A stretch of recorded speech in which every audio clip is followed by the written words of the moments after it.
All right, what's up, y'all? Out here on the late night grind working on the Regal. So, starting to dedicate my time more to this car. Um, just trying to get some things done to it that I've kind of been neglecting. But I'm gonna lift up this hood so you can see. But man, look at that paint shining, y'all. Man, shines different under those LED lights, don't it? Nice and shiny, man. This paint job's probably almost 15 years old, still gleaming. But yeah, y'all, 87 Regal T. Just got done washing it. Everything's all cleaned up. T-tops on. I'm getting ready for the show with my brother this weekend. But let me lift up this hood, show y'all what I've been doing. So here you have a 3.8 liter turbo V6. Came stock with this car back in 1987. 86, 87, they came intercooled. So what I've been doing to it is I have the turbo cover off right now. Look at that, y'all. Buick turbocharged. I love that hood pad, by the way. Anyways, y'all, a lot of upgrades have been done to this car before I got it. So ported heads, ported intake, bigger injectors, bigger turbo, new springs, lifters, cam, everything. So a lot of stuff has been done to this car before I got it. Has a meth injection, so that when it hits a certain amount of boost, it sprays the meth right directly into the up pipe, which goes directly into the intake. Man, a lot of stuff has been done to this car. So from my understanding, a lot of these parts came from an old race car.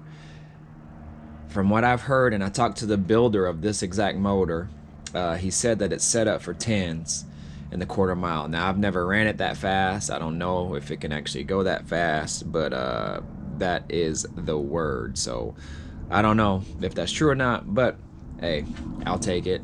From whatever he said, I'll take it. So anyways, what I've been doing is it's been blowing some white bluish smoke and out the tailpipe.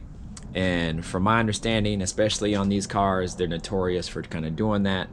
And I have always thought, it's kind of within the last year, but I don't drive it that much, so that's why I haven't really been really dived into it yet.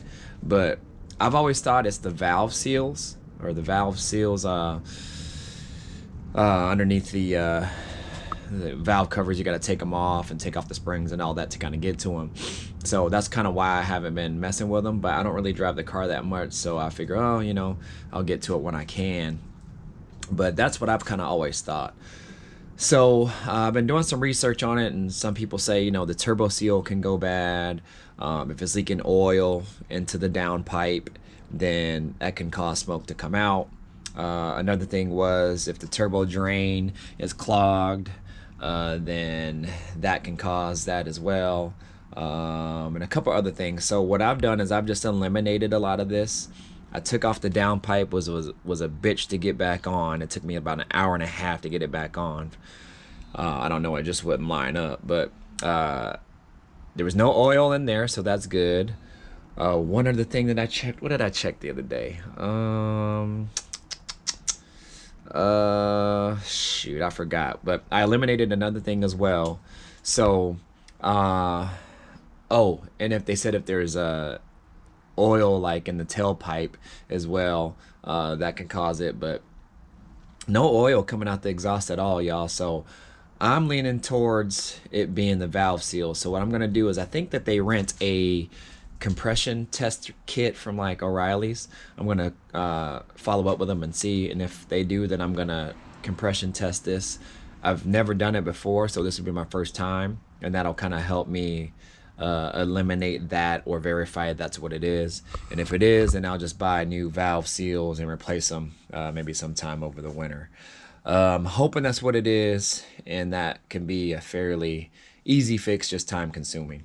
Other than that, y'all, when I get that dialed in, this car ain't gonna need nothing at all. I don't even want to touch the car. I want to leave it as is, and you know, maybe mild to a little bit of upgrades here and there. Actually, my brother has put a whole new engine in his Grand National, and so he's going to give me a lot of his old parts. So I'll probably upgrade the injectors on these again, put his computer chip in it. He offered his turbo to me, but this turbo has been doing great, so I don't know, we'll see. He's not gonna give the turbo to me, but I'd have to pay him for it. But he's gonna give me a lot of parts on the car, so or some of the parts, but I'll still have to fork over a little bit of change as well, because he's just not gonna, you know, give it for free. But we'll see. But anyways, that's pretty much it, y'all. Just kind of want to show y'all what's going on, and for you to kind of take a look at a 3.8 liter V6. This is what it looks like. Another thing I have to do is replace the radiator, so that's another little cleanup issue that I have to do. I got the AC working last year, so that's working. And I would just like to kind of clean up everything in here so the engine looks really, really good. But I'm not worried about it being like immaculate, because I drive the cars, but sometimes my OCD kicks in and I want everything to look good. So but anyways, this is it, y'all. So stay tuned for a few more videos on this car coming up, and then we'll kind of go from there. So I'll see y'all. Try to video some things on the show on Sunday. Try to get my brother's Grand National on there. That thing is fire, y'all. Pushing close to over 900 horsepower for sure. He's trying to crack 1,000 if he can. So we'll see how that works out.